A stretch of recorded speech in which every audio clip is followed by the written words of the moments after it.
Welcome to the basement.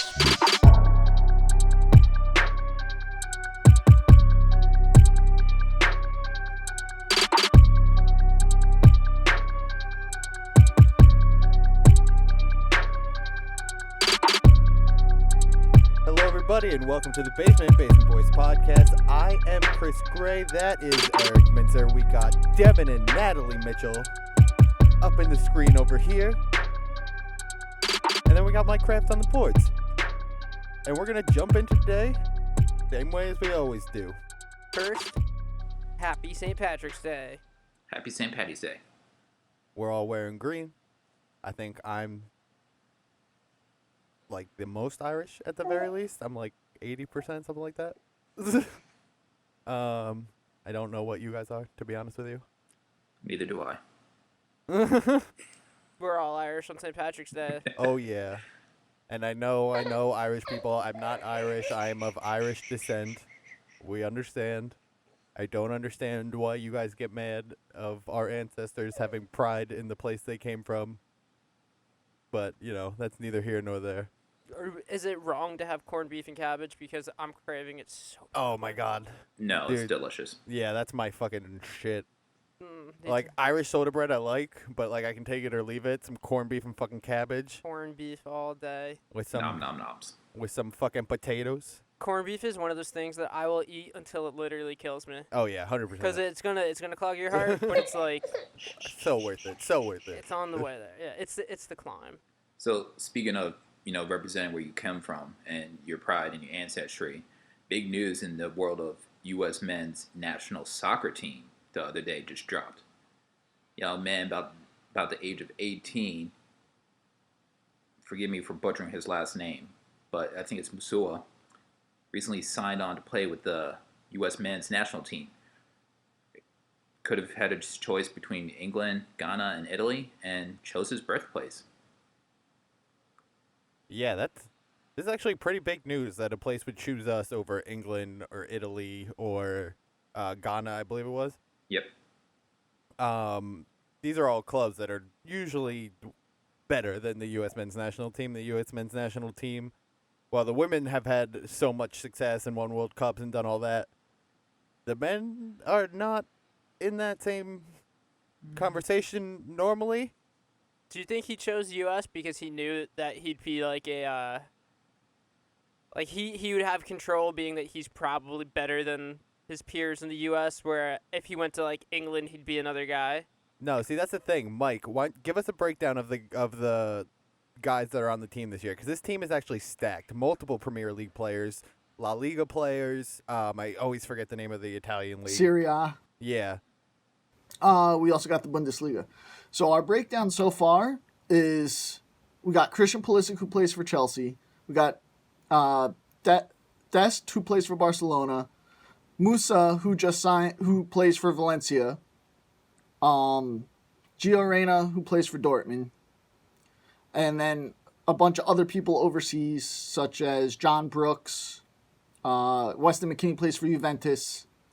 And we're looking like a good team right now. I'm in my eyes and thinking, I understand you want experience in these tournaments coming up, but I really don't think anyone over the age of 30 on the U.S. team is going to make this U.S. team for qualifiers and or going forward. Well, that's the thing. Like, yeah, you want experience. You want people who have played in these like world stages before. But that's when, like, the talent is somewhat similar. Like, these guys you're naming, yeah, they're, like, we've seen other American players make overseas teams before, but these guys are, like, Christian Pulisic, like, is Chelsea right now. Like, a lot of these other guys, they're, like, major players on their team, which is not something you see normally from American soccer, football, whatever you want to call it. So this is really big news, and this is something like USA fans should be excited about the World Cup coming up in a few years. I saw that clip yesterday, and I was so hype. Oh, yeah. Like, so hype. It's a very big signing. This is the qualifier for the World Cup in 2022. Yeah. Correct. Okay. Which is coming which has come up so much quicker than I usually feel like we wait between World Cups. Like, Qualifiers start in August, end of August of this year for 2022. Cool. Maybe I'll set a reminder. like this is one of the first years in first World Cups like I can ever remember, because I've probably only been alive for like 5, 6, somewhere around there. That like I'm not super worried about them qualifying. Like, I feel like qualifying is the least of what's going to happen this year. Or this go around. I said that in 2018. I'm like, we should do this. We can do this. And we didn't. Yeah, but like the lineup you just went down, there's Prem players, there's La Liga players, there's Bundesliga players, there's Italian League. Serie A. Yeah. Like, these are... we have notable players this year. It's not just the big stars from the MLS. I was going to say that the best part about this is that 2018 was the year we should have made a World Cup no problem. We just shit the bed. And that was the old guard. They were getting up there in age. You know, that was a team that was led by Clint Dempsey and Landon Donovan, who weren't playing anymore.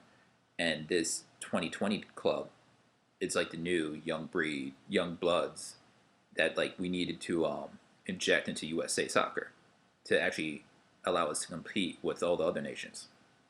Donovan had already retired or had gone to go play for Mexico for Leon at that point. I don't think Dempsey was making that national team roster because of his heart palpitations. And basically your captain was either Altidore or Bradley. Sore spot in my heart for Altidore and Bradley. I know, both former Metro Stars or Red Bulls. Whatever, neither here nor there. Boo, Red Bulls. Metro Stars were okay. Natalie does not like that. You're eliciting responses. She is a Red Bull through and through. She bleeds red. Wow, look at that marketing. They're branding. She is a Red Bull. Yeah, listen, if she wasn't napping right now, I would run. We're drinking Monster over here.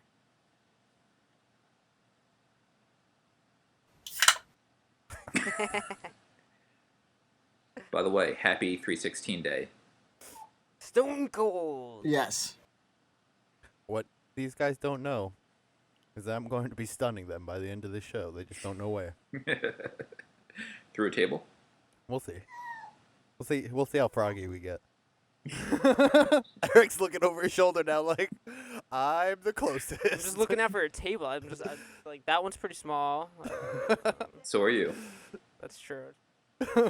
Stuff on that one. All right, now, moving in the spirit of St. Patrick's Day, in the spirit of my Irish heritage, we are going to do the first ever Irish person or Irish athlete draft.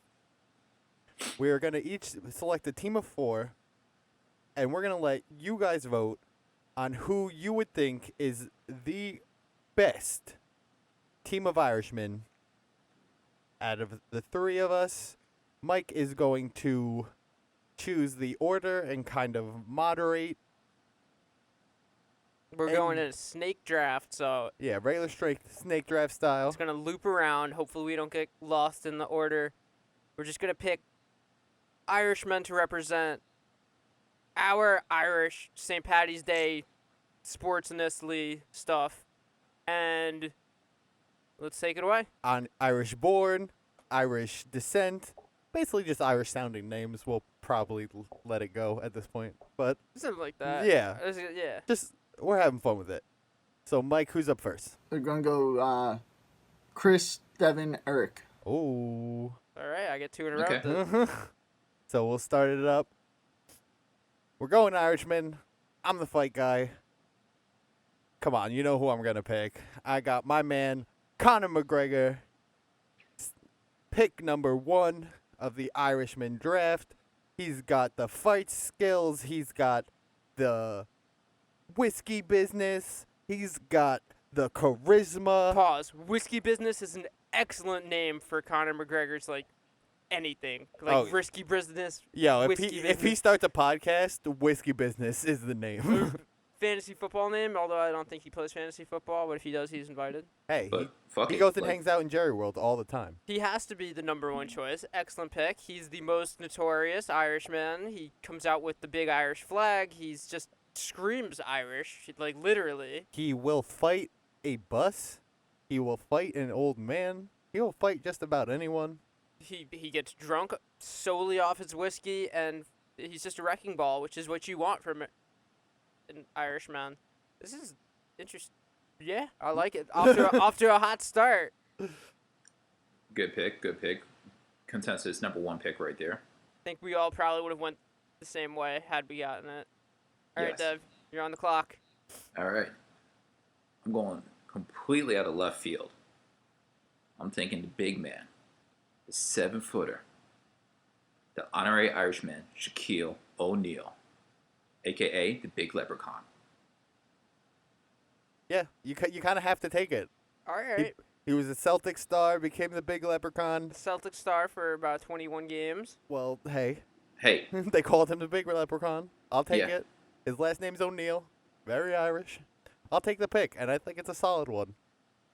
Shaq is, let's see, he's Muslim. He played college ball at Louisiana State. he played it. Never mind. Never mind. No, you're right. You're right. I just never heard anyone say Louisiana State. LSU? Yeah, I know. State. Yeah, It sorry. threw me off for a second. No, I get where he came from. Yeah, all right. Solid pick, solid pick. So I get 2 because we're doing snake draft. Yes, So yes. My first one, and I'm surprised Devin didn't take him. Our boy, Ryan Fitzpatrick. Oof. Solid pick, solid That's also pick. a solid one. I couldn't tell you if he's actually Irish, but I mean Fitzpatrick is just, just as Irish as he gets. He's got the big beard, the big red beard. He clearly has that McGregor I don't give a fuck attitude. He just retired and then signed. He signed with the Washington football team. We're gonna get into that because I really like that move. Yeah, I actually really do. I thought that was a great pickup for them. He's actually gonna be with Terry McLaurin, and McLaurin sounds Irish. He's not my pick. My second pick, though, is Mark McGuire. Big Red. Oh. They called him Big Mac when he played. Maybe he took a couple of things here or there. An Irishman, makes a mistake every now and once in a while. But he really did save the sport of baseball because after the whole lockout, people weren't really feeling it. He decided to take all the steroids. Him and Sammy Sosa battled. It was great for the sport of baseball. And a solid pickup. I'm just keeping the rosters here. All right. Devin, back to you. All right. Here's another one coming out of right field this time. Don't think anyone's ready for this one. I'm taking the Notre Dame Leprechaun. Straight up Irish. Straight up ready to fight. Plot What twist. else is there? Yeah. Plot twist. Just taking a sports mascot, but I don't hate the pick. Yeah, he literally physically embodies the fighting Irish spirit and Notre Dame and St. Patrick's Day. And he's always ready for a fight. Doesn't matter who the opponent is. Could be Army, could be Duke, could be UNC, could be USC. Doesn't matter. He takes That's on true. all challengers. That's true. And it's good that he's ready for a fight because he has that appearance that's just so punchable. You kind of just look at him, and I don't know if it's a Notre Dame fighting Irish thing or it's just his particular appearance, but if I look at the Leprechaun long enough, I'm just clenching fists. I just want to punch him. And my favorite stance to use if I'm just fucking with someone is his stance. It's the funnest stance to get into when you're like faking to fight. Yeah. It's peak like 1920s, just Irishmen at a bar, like put him up, put him up, put him up. Just straight like Popeye levels. What would you do if in an actual like UFC sanctioned fight you just see Conor McGregor halfway through the second round? It's just like, oh, all right. I would laugh. For those of you Pretty listening damn who hard. can't see what we're doing the old timey like underhook kind of. Like go watch Gangs of New York and watch the scene where Leo fights I forget the actor's name, but he fights Daniel one of the, Day-Lewis. No, not Daniel Day-Lewis, but one of Daniel Day's underlings. They fight. and you'll know exactly what we're talking about. All right, so keeping it on the people who just look like they're ready for a fight. This next man, oh boy, he loves to fight. And he'll tell you every time he hits the ramp. I'm going with former WWE superstar at this point, Finlay. Round 2, that's where I'm going. He's Irish. He loves to fight. He might bring out his little leprechaun friend and just he'll hit you with a chair. Just all things I would want on my team, no matter what we're doing. We need a man who's getting in there for the fight. There's a lot of good Irish picks in WWE. I was considering Sheamus for a bit. Ooh. He's a big man. He's still on the board. He is still on the board. Yes, he is. And I'm going to flip it back again. I know I'm keeping the fight aspect going, but this one's my guy. This one's just kind of a personal pick for me. Actually, you know what? I think I'll save him. No, stick to your brand. No. We'll get him. We'll get him, but I know neither of you are gonna take him. So. All right, you're taking a gamble. He'll be around for the last pick. So I think I'll keep it in the fight family again. I'll keep it in the fight and wrestling family. I know one of you got him on your board, so I'm gonna take him right out from under you. My man, the myth, the legend. The guy who is in one of our beginning sounders, Ken Shamrock. He was on my list. I have to cross him off my draft board right now. Once again, thank you again, Ken, for doing that video for us. I'll probably throw it up on the beginning of this one just because we talk about Yeah, it. and Ken, next time you don't have to pay us for the right to do it. You can just do it on your own. It's fine. Get the fuck. But yeah, so Ken Shamrock. I think I got a solid list going at this point, boys. Yeah? It's pretty good. It's pretty good. It's shaping up to be pretty damn good. All right, so Dev, back to you. All right, I'm going a little north of the border for this athlete. He's currently tearing it up for the Edmonton Oilers. The captain, number 97, Connor McDavid. Solid pick. He's number 7? 97. Oh, okay. Because I was going to say, I saw them win a game recently, 7-1. So that's pretty sweet. Yeah, solid pickup.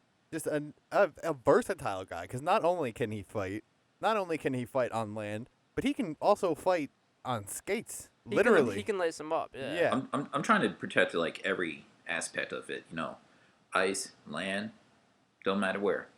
We So ready that- for a fight. His next pick is going to be a condor because he wants to get. Dev's trying to make his team be Avatar. Oh man. Okay, so I get 2 right now, but Yep. then I'm done. So you got to finish it off strong. All right, so one of them I had to. I was actually considering wearing his jersey today, but it's a little too cold out. I don't know how we let this go, but Larry Bird, Solid pickup. Larry Legend, the hick from French Lick. Everybody knows he played for the Boston Celtics, which is very as Irish as a sports team gets outside of Notre Dame. Always wore green. He always had the creepy crawly mustache. It was just very representative of Irish sports culture. And my second one, this is tough. This is my last pick. I'm going with Justin Turner Ooh. of the Los Angeles Dodgers. Again, I could not tell you if he's actually Irish, but I mean, just look at him. Yeah. That If you're a ginger, you just count. giant red beard, giant red hair. Just, yeah. If you're a ginger, you just count. It just is what it is. Whether or not you are Irish, we just accept you as it, and we keep it moving.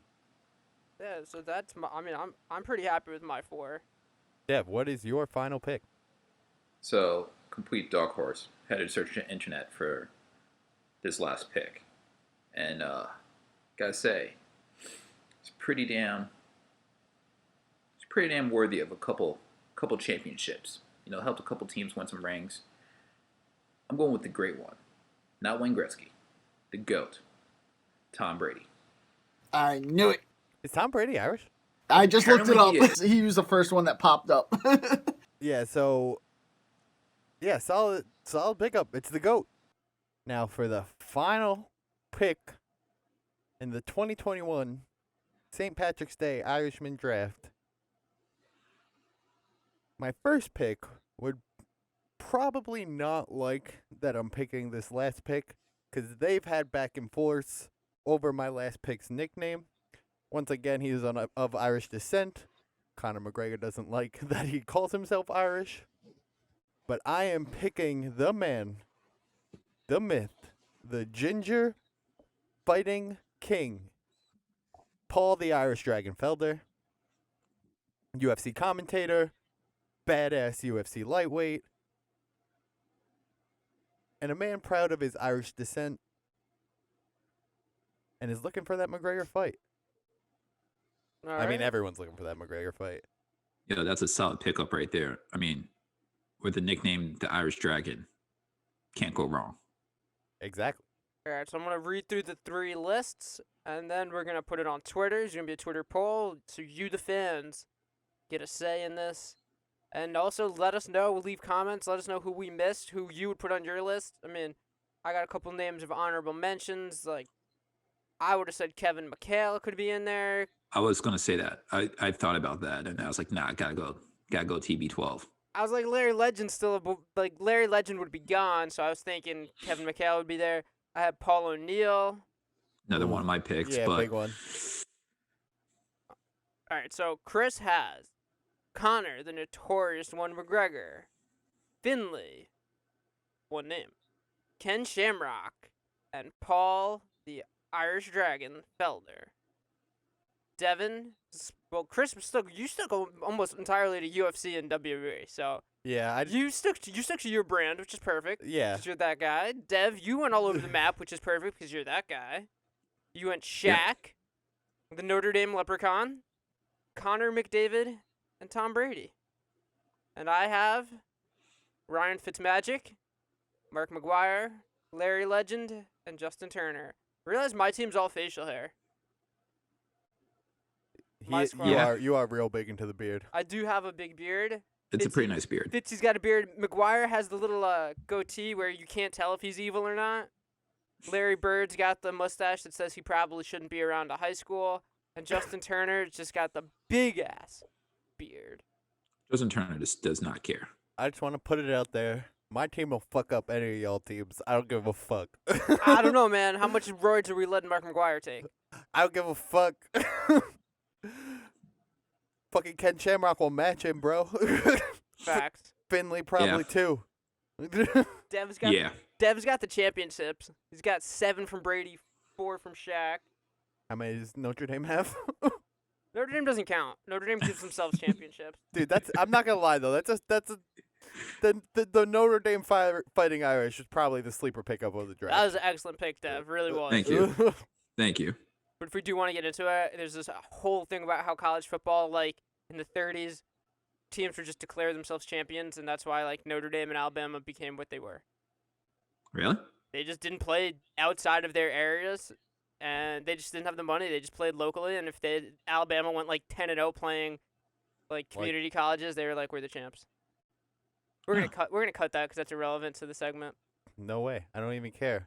Because I am now the NCAA championship basketball team. I declared it. Deal. So we're coming into the March Madness season. It's the beginning of March. And let's see what we got for our brackets and what's going on. Yeah, the March Madness was kind of stolen from us last year. Pandemic paused everything. Yeah. But we're back. We're doing it this year. We're madder than ever. Much more madness. So much madness happening. Straight up straight jacket season, all right? All right, so we are doing a March Madness tournament, a bracket challenge, wherever you want to phrase it. We'll be doing it. But here's the thing. Look, if you want to be part of the madness, but you're not super into college basketball, then this is the absolute best bracket tournament for you. I don't know how you could get one better. We all like sports, as you know from listening to the show. You obviously like sports. None of us hate sports. None of us really know too much about college basketball. We don't really talk about it on the show because we're just not that into it. To be perfectly honest, I find it boring. But we're going to do this. And if you want to join us, you can put money in. If you don't want to put money in, that's fine. You can still win prizes. You can win merch. We're going to just have the bracket open. It's going to be on Twitter, Facebook, social media, everything. We'll send it to you. Venmo me if you want to put money in it. The way it's going to work is everybody gets 3 brackets. If you put in $10, you're eligible to win cash. That's simple. If you don't want to put in cash because you don't feel that confident, you don't have the funds, whatever your reasoning is, do it for free $99, and you can still win merch. We'll let you pick whatever you want if you win. Free stuff and money. What could be better? What could you ask for? Nothing. All right, so there we go. That's our tournament. The link's going to be out there. Let's actually talk about the tournament itself. The bracket just came out. Everybody look over the bracket. More or less. As much as I can. It's kind of gibberish to me. There you go. So I'm going to throw it out there. That's based on the way it works right now. In one of my brackets, I have the exact Final Four from the college football playoffs. Because that can happen. We're going to do, Alabama, Clemson, Ohio State, and Notre Dame. It can happen. It could. Yeah. This one's even, especially hard this year because none of the teams that you're just like, okay, they're going to win are in it this year. There's no Duke. There's no Kentucky. North Carolina's in it. That's an 8 seed. That's weird. But I think Kansas is a 3 seed. So that's something we're kind of used to. Yeah. I don't know. For some reason, I'm just feeling Baylor this year. I filled out my bracket, and I'm taking Baylor all the way. Baylor has very candy-ass uniforms. They're bright, neon. I respect it. Word. Yeah, I feel like Baylor kind of follows the Oregon idea with their uniforms. Color scheme. I like it. Yeah, they definitely do. I like Oregon a lot this year too. Oregon did go, I think, 18-1 and throughout the season. Would have gone. Okay, Devin apparently does know his college basketball. Devin did his research. All right. Listen, I'm not sure if you guys realize this, but me and Natalie watch a lot of Sports Center. But that's the beauty, though, is you might actually know more than we do, but nobody knows because that's the fun of the madness. Yeah.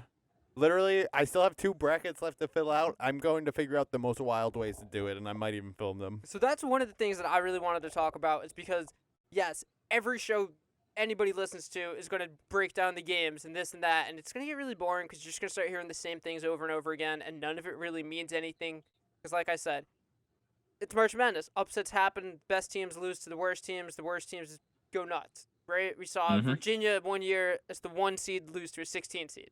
The next year, they win the championship. What's the weirdest ways you guys have considered picking your champions? I'm still kind of deciding that. I like these ideas that I've seen where people are using their dogs, but my dog is old and lazy, and I don't know if he'll probably just look at it and be like, fuck you, I'm napping. I might let my mom pick a bracket. Just give her the names and see where she goes with it.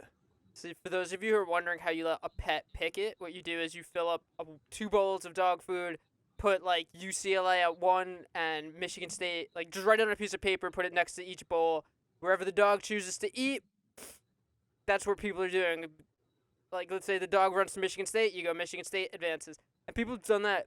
There's an octopus who does it with the World Cup, right, Mike? All the octopus. The octopus does it. There's people do it with lab rats and literally just chemicals, and that's fucked up. We're not doing that. Yeah, we're not going that far. But it's there's coin tosses. People go with just who they know that went to that school. Katie, my girlfriend, picked out a women's bracket solely based on the color schemes, the aesthetics, and she chose the Stanford Cardinal. Then they're a 1 seed. That could happen. That's actually not a bad it's pick. possible. She also has Mercer in the Elite 8, and they're a 16 seed. But hey, they have a nice shade of orange. Listen, like we said, anything could happen.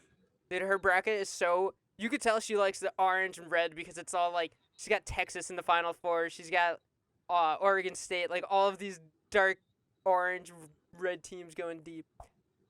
I usually, when I pick a bracket, besides the teams I know, I usually just go a combination of everything minus the pet pick.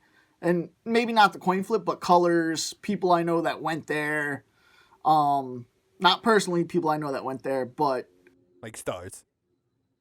That's a good way to do it. Alumni. Yeah, that's a solid way to go. I also sometimes I factor in location, because it's like one of the play-in games this year is Michigan State UCLA. Right. Both of which blue bloods, everybody knows them. But where would I rather be? Lansing, Michigan, Los Angeles. So I had to pick Michigan State because I'd rather be in Lansing, Michigan. Curveball. Oh, I'm a USC fan. Don't forget that. I forgot. No, I used to just sometimes would let my friends, like my random friends who knew nothing about the sport, just show up, be like, "Hey, what are you doing?" "Nothing." "Why? What's up?" "Fill this out." "What?" "Fill it out." "What?" "Fill it out now." just make picks. And they'd just be go- like, "I don't know what I'm doing. Don't worry, it's all good." And then they fill it out, and I go on my way. Being a USC fan, Eric, are you gonna let Aunt Becky pay for your bracket If she wants to, I'm not gonna stop her. to get you to win your tournament? I thought you were gonna ask if I think they could actually beat Kansas, because like USC is somehow. I'm just making fun of the fact that they just let Aunt Becky bribe her students into there. Yeah, well, why wouldn't they? Hey, I mean, if Aunt Becky came up to you and was like, "Hey, here's $100,000 to let my daughter in," what would you say? No. Integrity of the sport. It had nothing to do with sports. Yes, it did. They pretended she was on the water polo team, dude. Like, who cares? Hey, That's still a Hey. sport. No, it's not. I mean, look, have it's you in the ever Olympics. seen water? Hold on. Have you ever seen water polo, dude? It's like fucking, Yeah, no, it's insanely athletic. and it's like swimming with like soccer rules, and like people legit like fight. Like it's nuts. It's actually nuts. Like it's a fucking dangerous sport. No, I'm cool with it. I'm cool with Aunt Becky doing that. It's Felicity Huffman that got me. That one hurt. Right. She's married to William H. Macy. We're getting so off track. Mike, But bring that's us back. But that's the thing, though, is like I want to be able to look at teams and be like, oh, like Texas, Matthew McConaughey went there. Hell yeah. Or, Let's like, go. All right. Exactly. Like that's what it should be, if you ask me. Yeah, that's what makes March Madness fun, because anything can happen. That's what makes picking out the brackets fun. Yeah. What makes March Madness great is you can wake up on a Thursday at like, I don't know, 8 a.m., fill out the bracket, it's go time. Right. Games start at 11, and it's just go time from 11 a.m. on Thursday to midnight on Sunday. It's just basketball. Basketball, and more basketball. Yeah, and it's going to all happen in Indianapolis because they got their bubble going on, so that's cool. Sounds a little less ideal than the Disney bubble, but... That's also a lot of teams. That's 64 teams. But apparently, Indy's like the March Madness headquarters or something like that. Yeah, I get that's that, the but NCAA home. That's just still That's a what it lot is. of people. And aren't NCAA teams bigger than like normal professional teams? Yeah. That's a lot of people. It's a lot of people, and they basically have a small city on shutdown where, Right. like, I don't think people are coming in and out of Indianapolis too easily. No, I'm just saying it's impressive that they're able to do it with that many people. You know what I mean? Well, we'll see. We'll have to see how it goes, but hoping everything does well. I know women are doing the same thing in San Antonio. I'd rather be in San Antonio. So much rather. Definitely. San Antonio is a fun city. Yeah, and it's also not cold as shit there. That's debatable. It's not Compared- terribly cold. It's not New York cold, but it does get cold there. Comparatively to Indianapolis, I'll take San Antonio all day. Fact. What? San Antonio gets like what, 40 degrees, and they start freaking out. I can deal with that. Yeah, right? I mean, we're from New York. Of course we could deal with that. All right. So, Devin, I think it is time What time is for it? everyone's favorite segment. Let's do that hockey. He puts a little shout. Let's do that hockey.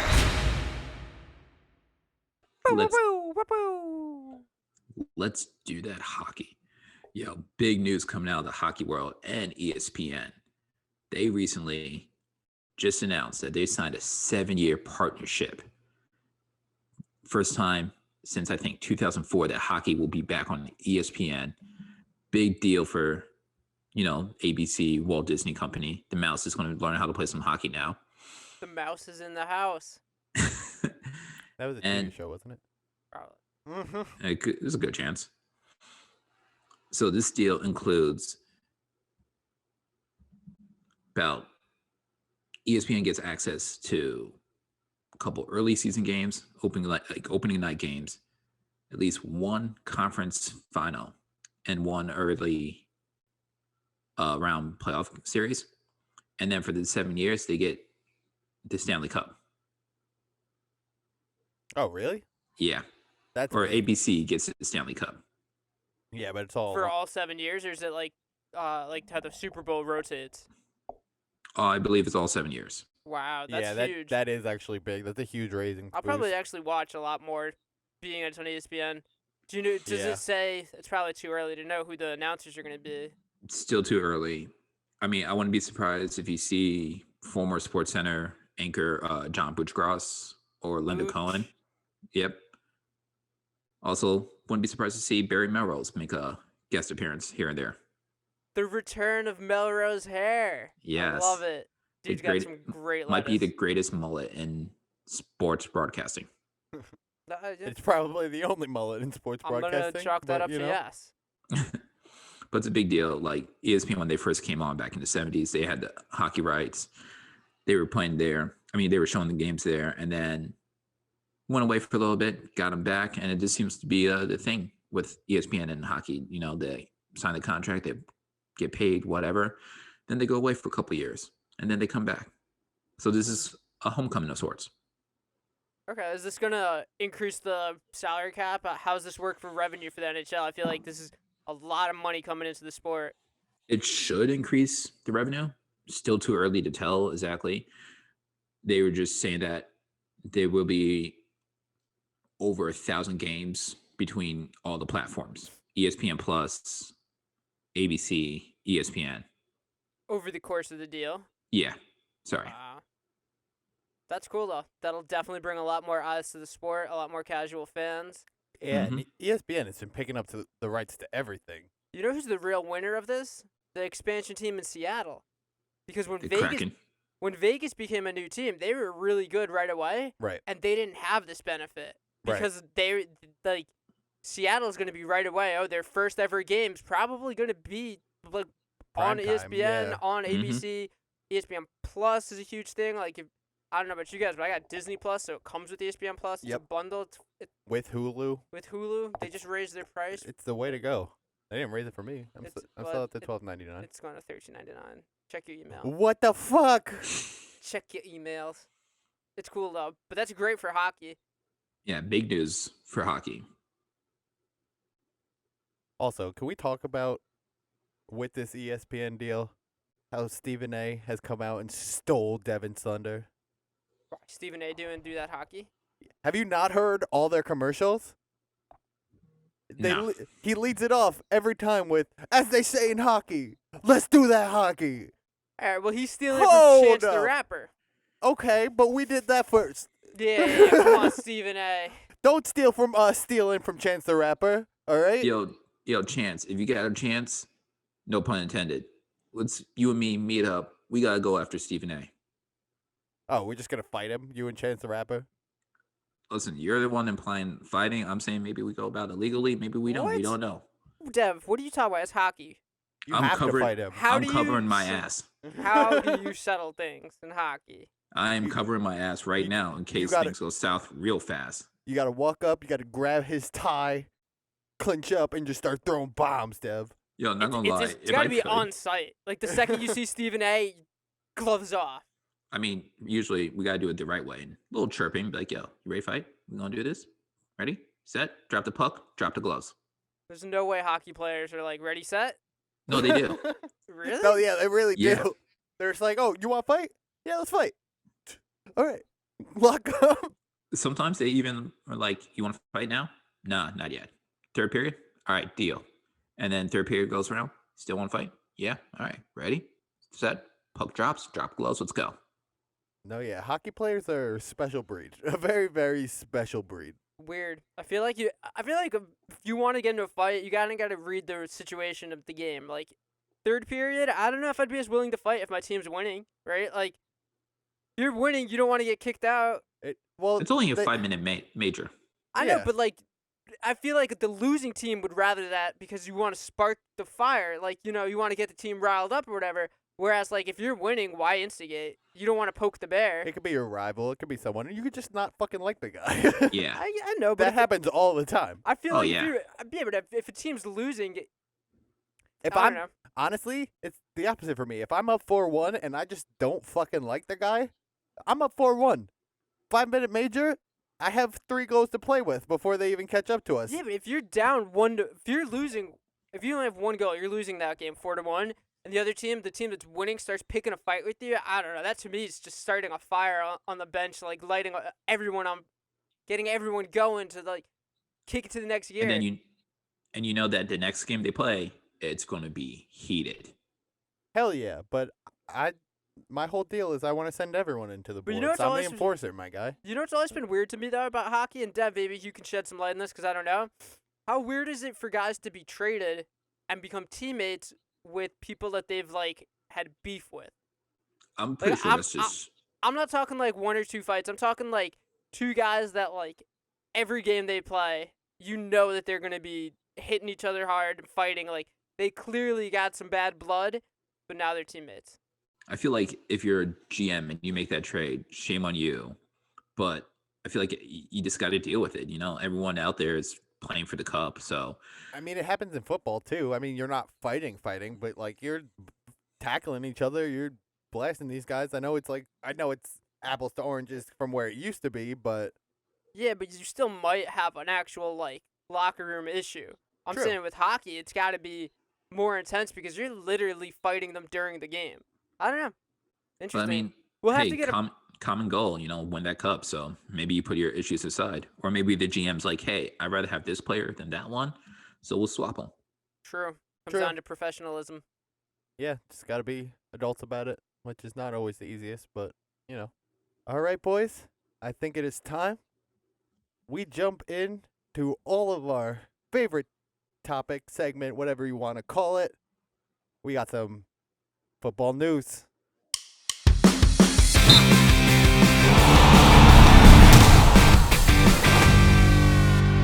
Such a football guy. All right, so the free agent period has begun in the NFL. We got some free agent frenzies, but before we get to that, we got to honor one of the legends of the game stepping away. After 20 seasons, Drew Brees is retiring. Guaranteed Hall of Famer. First ballot, short king. Hell of a career. So he owns like pretty much all the records, right? I mean, any record he doesn't own, it's between him and Brady. But Right. Yeah. where I does think Brees? Sorry? What are you saying? I was going to say that I think he's got like most passing yards in a season. Yeah, it's all this. He's got all of them, I think, except for most like passing TDs, which he's number 2 in. But there was like a while where it was just him and Brady going back and forth like week to week, Yeah. breaking each other's Mhm. records and stuff. So now Brady's obviously gonna take him. Where do you guys have Breeze on the all-time quarterback list? Ooh. I definitely probably throw him up top 10. Because people remember him from what he's been the past few years, like dealing with just being older, dealing with all the injuries he's taken over the years, but Noodle arm. from 2009 to 2000, I want to say at least 15 or 16, he was top 3 quarterback every year, every single one. He was.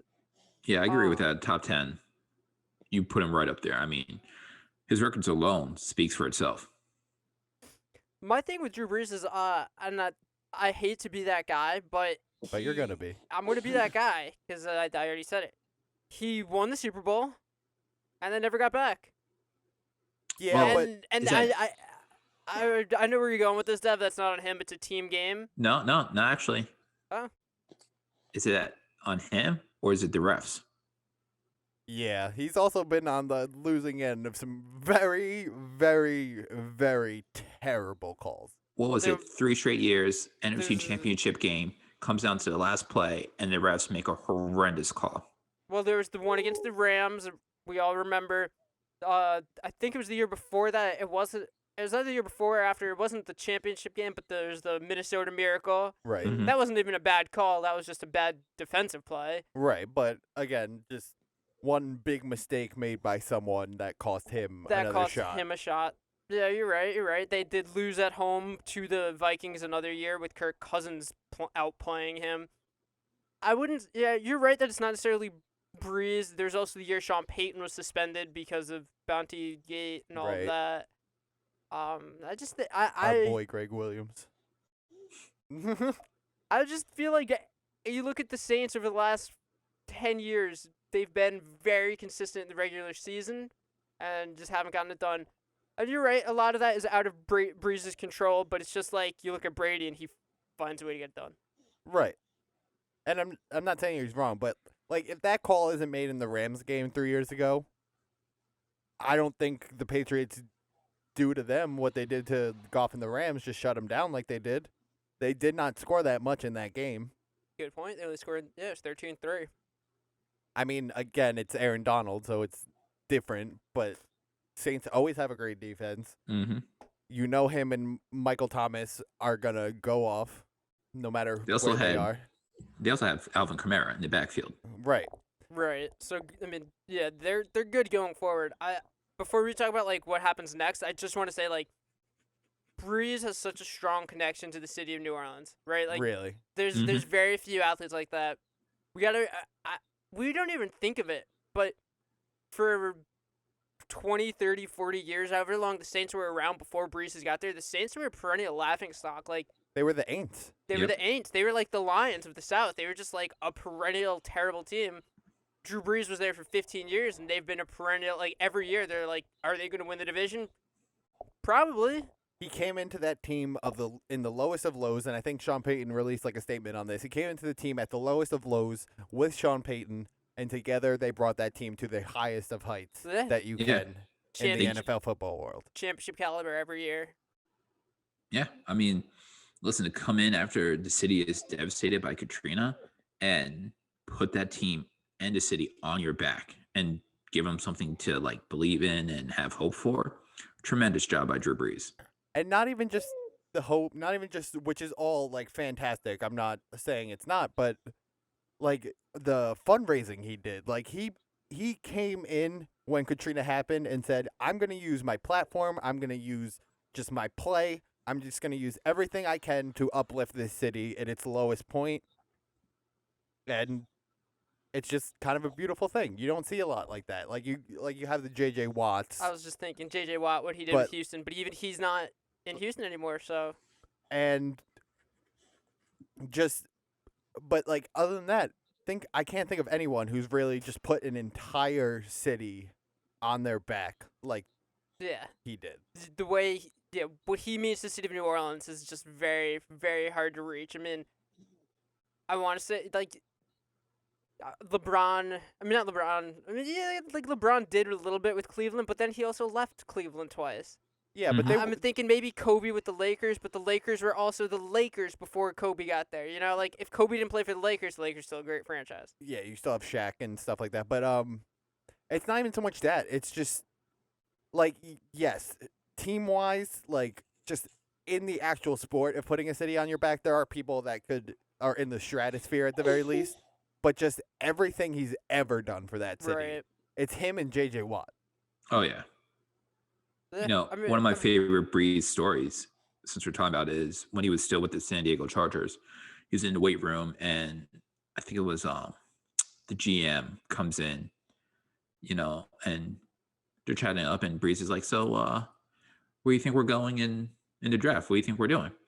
And the GM's like, oh, we're going quarterback.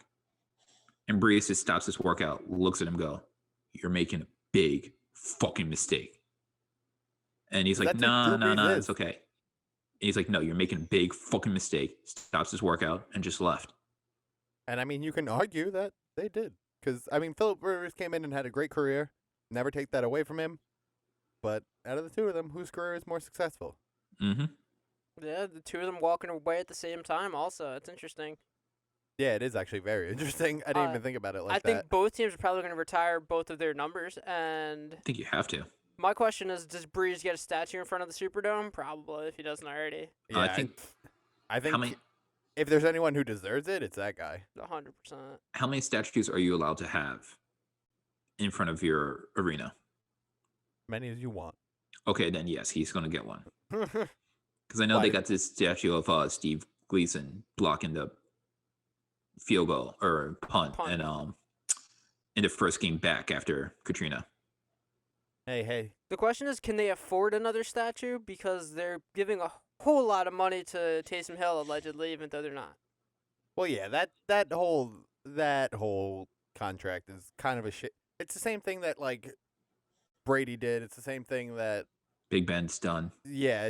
It's taking the same amount of money, spreading it out over 4 years to try to get under the salary cap for this year. I think it's even more dramatic than that. So, to fill everybody in on what we're talking about, in the wake of Drew Brees' retirement, the Saints signed Taysom Hill to a 4-year, $140 million extension, and they also signed Jameis Winston to a 1-year, $12 million deal. However, with Taysom Hill, only 1 year, $12 million guaranteed. Right. So essentially, they're both on 1 year, $12 million deals. It just so happens that if the Saints want to, they could really go all in on Taysom Hill. Yeah, basically, it just gives them the right to control It's his almost, destiny, basically. I was going to say, it's almost like having a retainer. Right. And honestly, it's probably a smart play by them.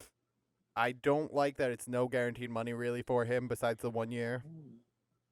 Or at What- least get something out of him because he's given a lot to that team. He's lined up wherever you want him to line up. He's done whatever you want him to do. He's sat behind Drew Brees this whole time.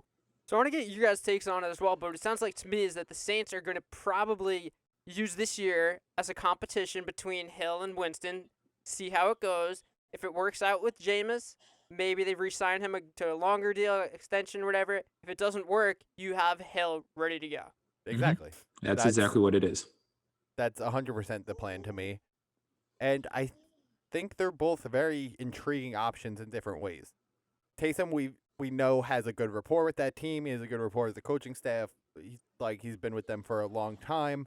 He's shown little bits of flashes of what he can do in the games he's played. He's the Mormon monster. But Jameis Winston is the bona fide 5,000-yard throw-in, has been a starter in the league before, has his couple decision-making options, but we all know the talent that guy possesses just physically and just that he's the skill set he's built up. It's whether or not they can fix his decision-making, which is a big if, because decision-making can either the decision-making for guys, some guys can get over it, some guys just, it does not happen. And you're referring to his interceptions. And Devin, I know you want to say it. He's Jameis the is only in member of the 30-30 club. 30 picks, 30 Very touchdowns. Exclusive club. One of one. Who would you start, Devin? I would go with Jameis. Honestly, I feel like the upside is better with Jameis. Like, yes, Taysom Hill, you could run crazy plays and gadget plays and have him, be a quarterback / running back. But you could do the same with Jameis. True. But I feel like being that Jameis was a starting quarterback for 5 years already, and we know he can throw the deep ball and he got his eyes fixed. So I'm going with Winston. Not only does he have his eyes fixed, the LASIK, definitely, the laser, whatever he had surgery definitely helped. He's also going to be like in the dome, where as opposed to playing outside, the sun, the elements, and all of that stuff, I think he's going to be in much better control. He has Kamara. So Jameis's thing, the reason he throws so many interceptions is because instead of checking down, he chucks down, right? He doesn't take the easy throw. He throws the ball deep. But when you have Alvin Kamara, who's probably the best, check down receiver, I think Jameis could definitely, I'm not saying tame him, but definitely a lot less interceptions from Jameis. And I also think going from a Bruce Arians air raid system to a Sean Payton more controlled system, you have a Michael Thomas, you have this guy who can always be open, and if not, you have Kamara as your check down back. I think it's two different scenarios. Right. I think if there's going to be a situation where he can be more controlled in, It's not going to be the fucking Air Raid Bruiserians. It's going to be the Sean Payton Saints work with what you got and how you're going to do it type of philosophy. So are the defending champs, the Bucks, the favorite in the NFC South now? Still are. Yeah, They're- especially because they're keeping the team together. They just re-signed Gronk. They got Brady extended to make him have less money, to give them more cap room to go after other guys. They got Godwin. They got Shaquille Barrett. They're protecting their own. They're working on Levante David too, so they're gonna pretty much be running it back. Yeah, that's their whole plan. They're I also think- trying to bring in James White from the Patriots. I saw that they're trying to really rebuild the Patriot way because they're gonna let Leonard Fournette walk for whatever money he wants, which is fair. Leonard Fournette definitely deserves it. Yeah. Speaking of the Patriots way, let's dive in. We had a whole lot of free agent moves happening. The Patriots are signing players left and right. As we know, a couple of days ago, they re-signed Cam for $14 million. They made a trade for Trent Brown, so they're going to have a line again. They've added 2 tight ends. Jonnu Smith, formerly of the Titans. Hunter Henry, formerly of the Chargers. Receivers. Nelson Aguilar. Kendrick Bourne. Is that Jason Bourne? That's fucking Jason Bourne. Defense, they added Matthew Judon from the Ravens, which is huge. Huge. Pro Bowler. And Jalen Mills from the Eagles. Probably not done yet. They're definitely making the most moves. What do we make of this? The Patriots are going to be good again, and I hate it. Yeah, Bill Belichick's been I up to love it. something. I love it for Cam. He's got 2 nice check down guys at tight end now. Hunter Henry's just also a fucking monster. Mhm. Either way you they're said it. gonna be so good. I know they're going to be good again, and it's fucking terrible. And the Cam Newton deal, yeah, it is $14 million, but that's still not a lot. If they want to bring in another, could be, could not be type of quarterback to like compete with him, they still have options because they used a lot of cap room already. They have, but- They also have that 15th pick. yeah, they have so many options. And also the deals that they gave weren't like breaking the bank. They were like, they're paying the guys like middle of the pack kind of money. I don't know. They give a lot of money for Hunter Henry and Jonnu Smith, Right. considering they got 2 tight ends. But it's not like they're going to be, the highest paid, top 5 highest paid tight ends. No, but between the 2 of them, I think the Patriots are in like the top 5 spending in terms of tight ends. My question though is, But Bill Belichick, the offensive style that his tree runs is very tight end heavy. Look how well yeah. they did when they had Aaron Hernandez and Gronk. yes, that's what I was gonna say. Is that the thing becomes like when you look at teams historically that run a 2 tight end offense, the Patriots are the best. They're Mhm. just the best Just to what do they it. And it's interesting because we saw Gronk catch 2 touchdowns in the Super Bowl. The only other team that seems to be really successful in running like multiple tight ends is the Bucks with Gronk and Howard. Not the same, but it's Yes and no. They don't really go to following it footsteps. as much, but I just think Gronk is. I said it right after the Super Bowl. Gronk is just the best person to. If you need someone to pull out one game, yeah. So call Gronk. That's huge for the Bucks to retain Gronk. I mean, for Belichick to bring in 2 new receivers, and Aguilar and Bourne, to beef up the line with Trent Brown, to have the 2 tight ends, it shows that they trust Cam.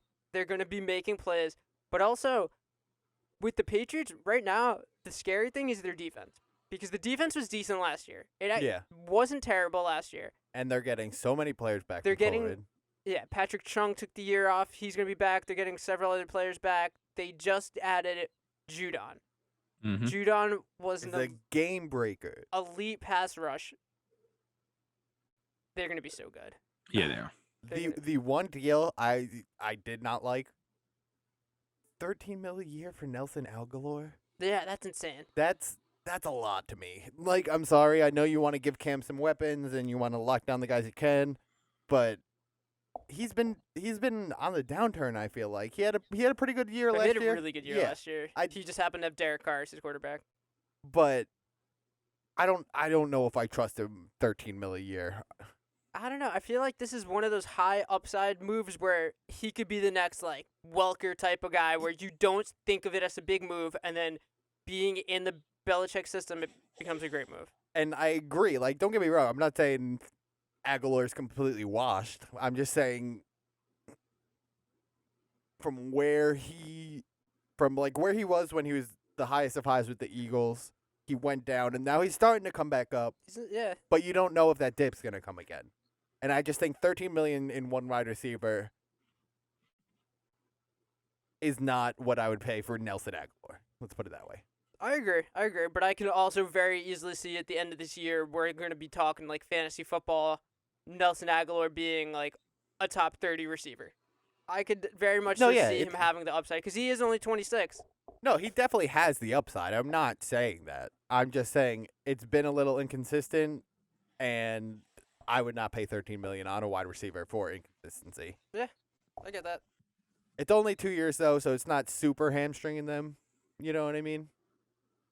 But of all the picks, out of all like the pickups, I mean, that was the one I was just like, yeah, I don't know how I feel about that deal. Do you have any other thoughts on the Patriots? Goddamn Bill Belichick. He was planning this shit from the start.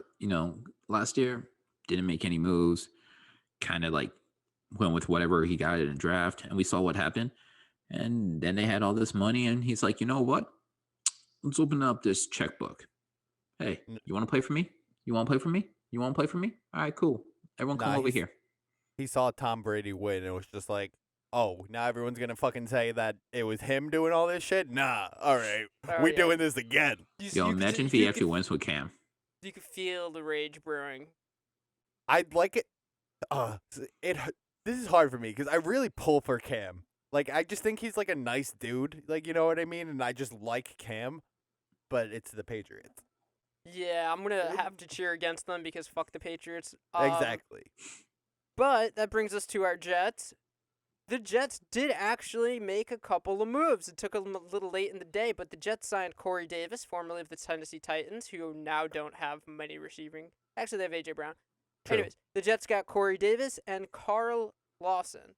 I love both these pickups. I love both these pickups. It's a great move for the Jets. Carl Lawson gives them a real good edge rusher. Right. Gonna give the defense something that they can work with, especially if C.J. Mosley is back for a full season. We've needed an edge rusher since Abraham. It gives someone to work the outside while Quinton Williams is working the inside. That front seven's gonna be nuts. And we tagged Marcus May with the franchise tag, so he'll be back. C.J. Mosley is coming back, even though they're talking about possibly moving him. Well, they might have to restructure his deal because he's making a ton of money, and considering he really hasn't played that many games for the Jets. He opted out last year, I get that, but and then the injury. Yeah, he's played 2 seasons for the Jets and played in I think literally one game. Yeah. So the defense is going to be a little better. I like Corey Davis because if you have Corey Davis, let's say Denzel Mims becomes what we thought he was going to be, a decent receiver, route runner. We still have Jamison Crowder in the slot. Crowder. What does this mean for the quarterback is what I want to know. Are we keeping Darnold? Are we drafting Wilson? Are we drafting Fields? Are we trading? No one knows. Who's the quarterback? Honestly, the fact that we got through that whole day and there wasn't really any rumblings about trading Sam, I think they're all in on Sam.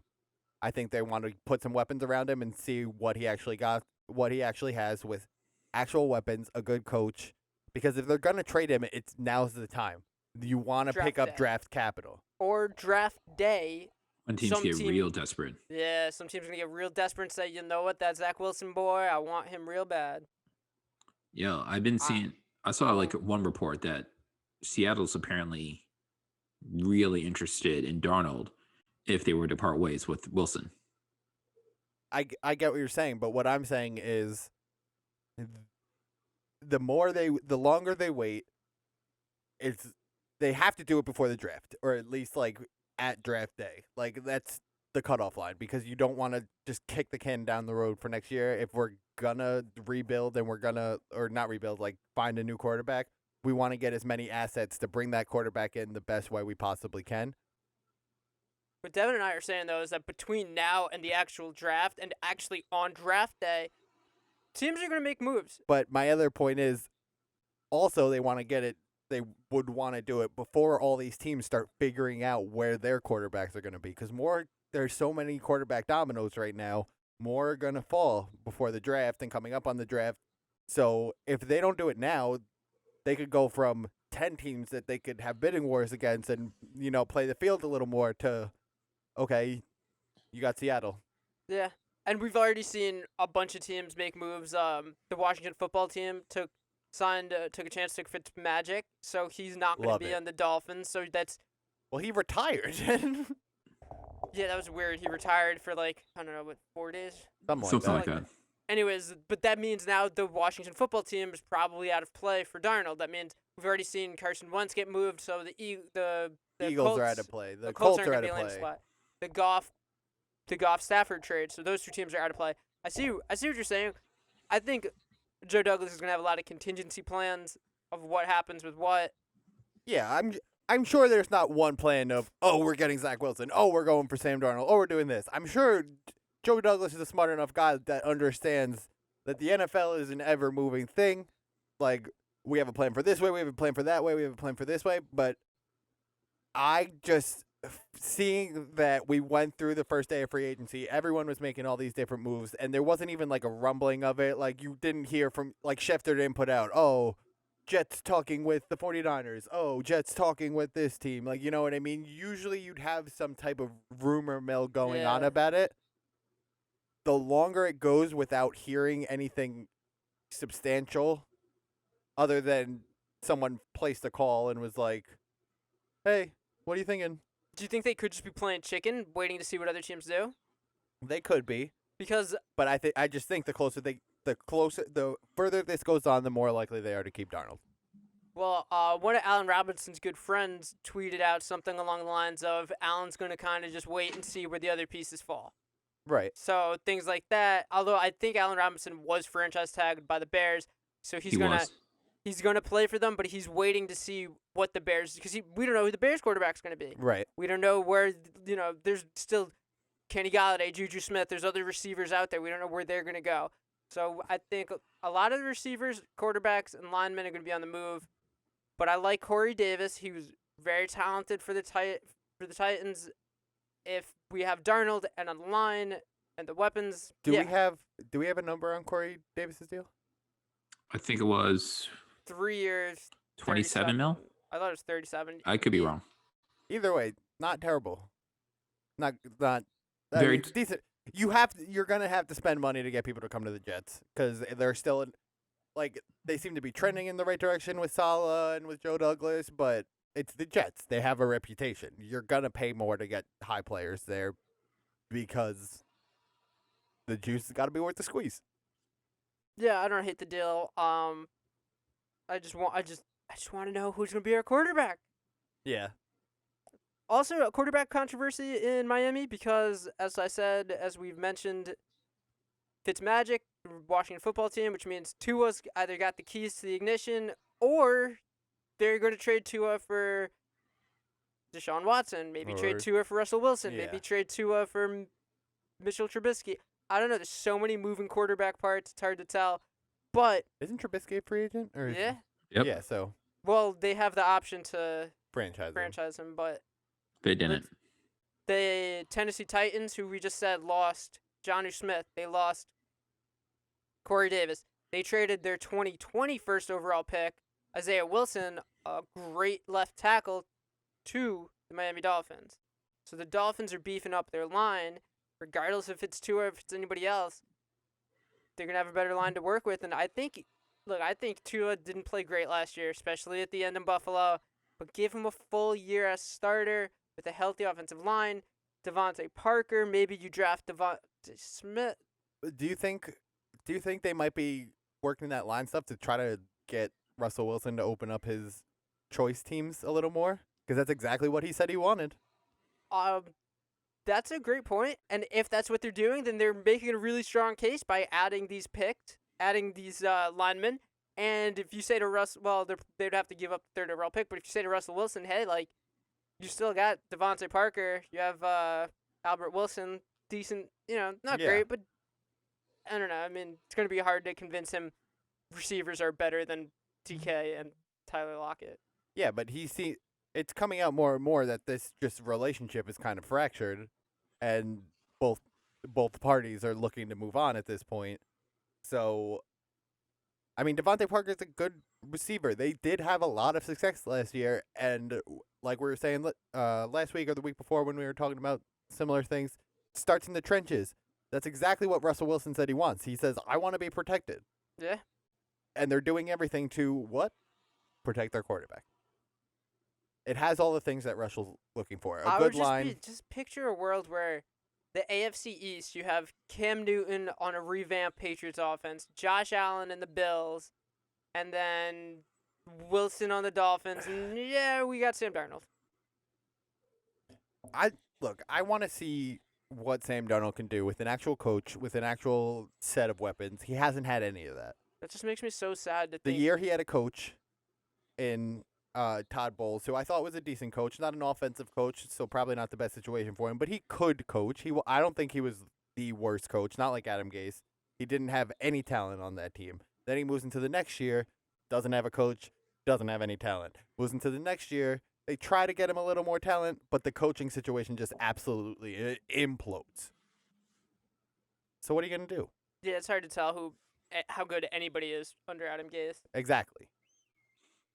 So, Dev, your New York Giants haven't made any big signings yet. They got a backup running back, but they did actually lose 2 players. Yeah. I mean, it was hard. We were strapped for cash. Like, we knew that someone was going to walk. You know, it sucks that Dalvin Thomas went to the Vikings for a 2-year deal for $22 million, I believe. Would have loved to keep him and Leonard Williams, who they franchise. But unfortunately, you know, it's the way the world works. You're trying to work on that long-term deal with Williams. Hopefully that gets done sooner rather than later. Yeah, I think going into this offseason, you knew it was going to be one or the other. You couldn't afford both. And you, like, after the season he had last year, you have to take Leonard Williams. Right. In that situation. That's priority one. But also, you lost offensive lineman Kevin Zeitler signed a 3-year deal with the Ravens, which is perfect for the Ravens because that was their issue, protecting Lamar. Right. Well, he was also a cap casualty, too. That's still going to be a hole to fill to protect Daniel Jones and Saquon coming back. And you need to find a number 1 receiver because, look, it's a good thing you got out of the Golden Tate contract. But who's your number 1? Well, as of Sterling Shepard and Darius Slayton as of right now. Right, so who's going to be your number 1? Potentially Kenny Golladay. He's still out there. I'd love that. I think Golladay would be a perfect fit for the Giants. Do you want Juju? Because I want the Jets to stay completely far away from Juju. I want Juju. I don't want Juju. Like, I like Juju as a player, but like we said before, I feel like he's a 1B. You know, I'm looking for that 1A receiver. I'll take my chances with Golladay staying healthy. I was hoping that Corey Davis would sign with the Giants. Sadly, he picked the other New York franchise. The better one. Allegedly. Okay, if you got Juju and Corey Davis, I think that could work. With Jameson Crowder as the slot, that's a great receiving core. I wouldn't hate it there, but I think he's going to command too much money after what we paid Corey Davis, and I wouldn't want to pay that much money for Juju. Corey Davis is making $13 million a year this year. Stephon Diggs, arguably top 3 receivers, making $14 million. So I'm okay with the Corey Davis deal. No, I don't hate the Corey Davis deal. I want to see what Juju's demanding, but I wouldn't be okay. I'd be okay with it. And I want to go back to the Giants because we did a lot of Jets talk. Dev, I think you should get Kenny Golladay. Yeah. Yeah. No, I agree. Yeah. Oops, sorry.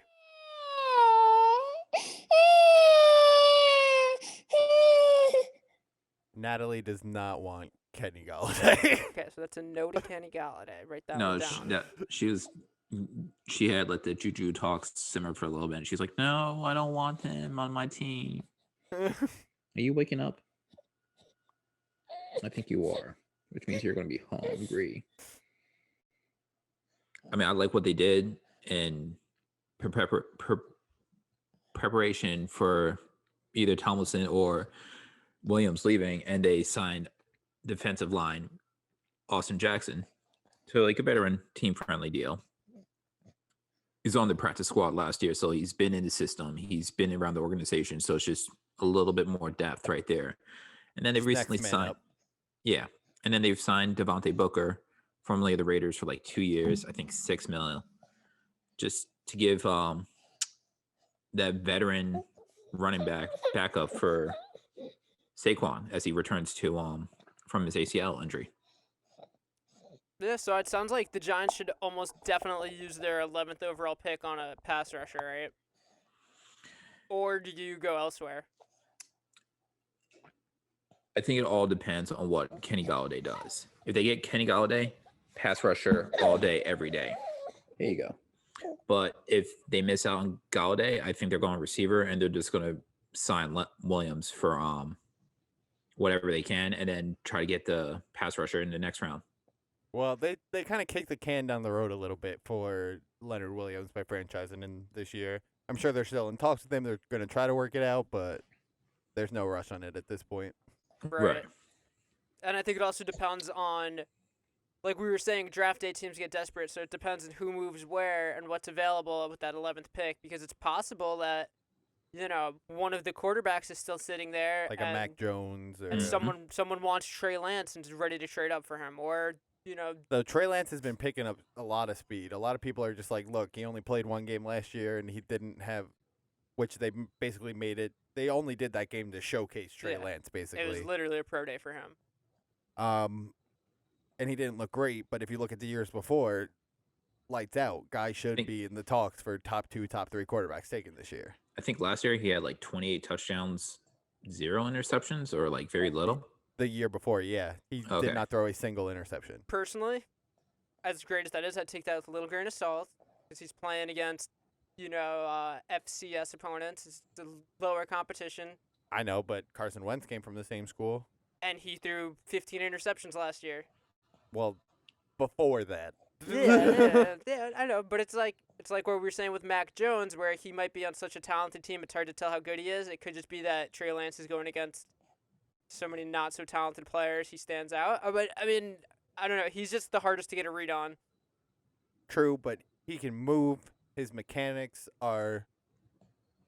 He has solid mechanics, but he can also play that backyard football type game that has been becoming more prevalent in the NFL over the past few years. Right. So I think he's definitely a solid contender in this quarterback mix that I feel like hasn't been getting talked about as much. It's crazy. It just shows how much the passing game has taken over the NFL, where everybody we're talking about is like offensive lineman, a receiver, a quarterback, pass rusher. It's just we're not talking about what running backs are on the free agent market, because honestly, Aaron Jones signed with the Packers. I couldn't tell you who's the next best option out there. Yeah, Jamal Williams maybe. Yeah. He's got to. I mean, he's probably heading out of town. He did. He said thanks to the Packers and the fans. Yeah, there's no way they can re-sign them both. And they also have A.J. Dillon, who they're probably going to try to use. Yep. Maybe they'll add a receiver. Nah. They'll just draft another quarterback to sit behind Jordan Love, who sits behind Aaron Rodgers. Yeah. Speaking of passing, we got to talk about teams protecting their passers, protecting their franchise quarterbacks. Let's start with the Kansas City Chiefs signing Joe Thuney. 5 years, $80 million. Tooney? Yeah, but Thuney's got a lot of money. Thuney does have a lot of money. That's Tooney. Either way, it's a lot of money for an offensive lineman. You got to think Patrick Mahomes is a happy man. Well, yeah, I think they're just trying to avoid what happened in the last 2 games of the postseason last year. They just need to make sure that line is stacked and not have the terrible optics of Patrick Mahomes, this guy they just signed for $500 million, limping off the field 2-3 games in a row. Protect your investment. Yeah. They signed him to a 5-year deal, so he's going to be there for at least half of the Mahomes era. Mm-hmm. And they have Hill, they have Kelsey under contract, so... Yeah, they still have Clyde Edwards-Helaire. I don't know what they're going to do with Lev Bell. I think they're going to let him walk. Let him walk. But Edwards-Helaire is going to be healthy going into a full season. I mean, they're going to be really good. They're going to be really good again. Yeah, it's the Chiefs. Oh, yeah. Like we knew this when they were able to re-sign all 3 of those guys. Yeah. now you're just giving them another lineman to give them extra time to cook up something special. So, yeah. Sammy Watkins is a free agent this year, isn't he, or is it next year? No, this year. Sammy's free. Maybe Sammy to the Jets. Maybe. Sammy to the Bills. Reunite. Homecoming. Maybe. You never know. I don't know, but I want to stay in the AFC West for a second because the Chargers signed the All-Pro center Corey Lindsey from Green Bay. They added another lineman who was a starter for the Steelers. They're going to be protecting their boy Justin Herbert, Offensive Rookie of the Year. You now have an offensive line that is built to protect Herbert. You have Eckler, a full year of healthy Keenan Allen, and Mike Williams. They did lose Hunter Henry, but this team on offense is looking really good. Oh, yeah. Mm-hmm. Defense, Joey Bosa, Joey Bosa is going to be the anchor, but you now have Melvin Ingram's a free agent. You have Casey Hayward is a free agent. Didn't Melvin Ingram sign somewhere? I don't think so, not yet. I thought I saw he did. I think Casey Hayward signed with someone else. I think he's talking to some teams. All I know is that they also have a high draft pick, but the Chargers are my surprise. Like, keep an eye on them team. They're going to be my dark horse team. I could see them sneaking into the playoffs. Well, yeah, they showed that capability last year. Even though they didn't have the best record, they were in every single game they played. Every single game, yeah. Kept losing by single digits. Also, in that division, the Raiders added Yannick Ngakoue, one of my favorite names. They added him from the Ravens. So their defense is going to be good. They might actually be a pretty decent team, too. Especially depending on what happens with their car situation. That's true. And if they land Russell Wilson, well, that just flips everything on its head. Yeah. Oh, yeah. John Gruden is about to have fucking a party. It's like he does not like Derek Carr. I do not like John Gruden. Yeah. I mean, yeah. Yeah, it's just about that. Just a big, like, usually free agent opening day is a splash, but everyone was just like, look, cap went down 16 mil. So much shit is going on. Let's just lock up what we can when we can. We're not playing this wait around who's there, who's not. No, there's still big names out there. I mean, Galladay's still out there, as we're saying. Juju, you still have all. But that seems more on the player side than the team side. Teams seem to be wanting to lock things up this year. Yeah. Oh, yeah, I was going to say, they don't want an incident where, like, say, COVID spikes and you can't get players in, and then you're stuck there waiting. Season's, like, right around the corner, and you're like, oh, God, I got no quarterback. What am I going to do? Okay, here's a new one that just happened about 20 minutes ago. Shaquille Griffin, formerly of the Seattle Seahawks, is signing with the Jacksonville Jaguars. Really? Yeah, Jaguars are signing a lot of people. The Jaguars came in with the most cap space, so They must have thrown in a pretty penny. yeah, they're throwing a lot of money around. They also signed Carlos Hyde, former Buckeye, reuniting with Urban Meyer. And Seahawk.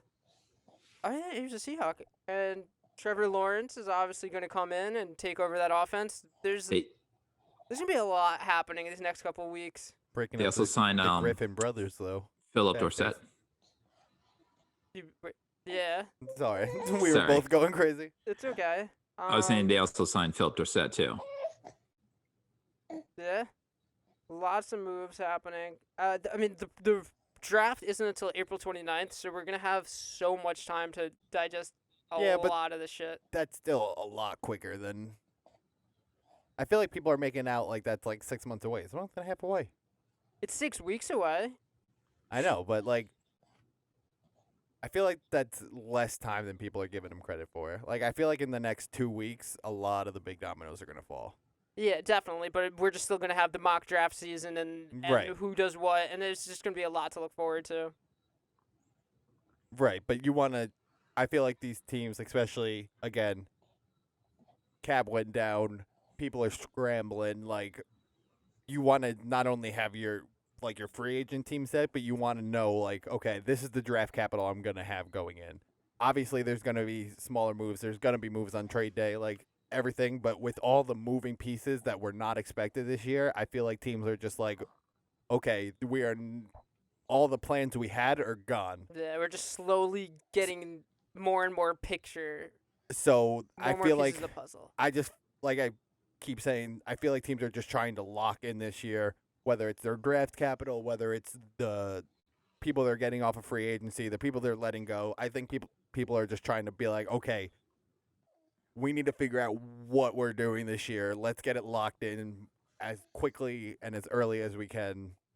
We're going to see so many teams just look completely different than last year. It's like the NBA in a way, where players, as we were talking about previously, player empowerment, like the players are making their demands, making their needs vocalized, and I don't know, just buckle up. Yeah, Just buckle up. It's going to be a bumpy ride from now until the kickoff of the first game. I think the next 2 weeks are going to just every other day. It's going to be this, that, this, third. You know what I mean? Hey, you know Shams actually scooped Schefter and Rappaport, all of them. He was the one that dropped the Jameis signing. I saw that. He beat them. Good for him. Mortensen tweeted at him, "Stick to your sport." Oh, Fuck you, dude. Like, dude, give us one. Be better at your sport, all right? Oh, that's a weird transition. I don't want to dive into it because I think we're just about done for the day. At least I am. Yeah, that's pretty much all I got. But coming up on next show, the NBA trade deadline. So I'm sure we're going to have a lot of NBA trades to talk about. Oh, yeah. How the playoffs going to be lining up. And it'll be close to the end of April. I mean, close to the start of April. We got to get our MLB predictions ready. I know. Things are heating things are up. moving. So stay tuned. Let us know what you think. You listening, let us know what you think about all of the March Madness, the NFL moves, the basketball moves. Shoot it down in the comments. Shoot it over on Twitter, Instagram, anything you got. Facebook, wherever. You know the phone number for us. You can leave us a voicemail. You can call us. You could send us videos, preferably not dick pics. But hey, if it happens, not to. If it happens, you're probably just Brett Favre. Yeah. Yeah. If you do need that number, though, you just head down to the description, wherever you are. Apple Podcasts, Spotify, YouTube, whatever it is. It's right down there for you. Give us a call. Send us a video. Shoot us a text if you need to. If you just Reach out. can't talk or for whatever reason, you can do whatever you like. Texting simple. Joe. All right. All right, so I'm Chris Gray, Eric Mincer, Devin Nat, up in the little box right here. And we'll see ya. Deuces. Stay positive and test negative. Welcome to the basement.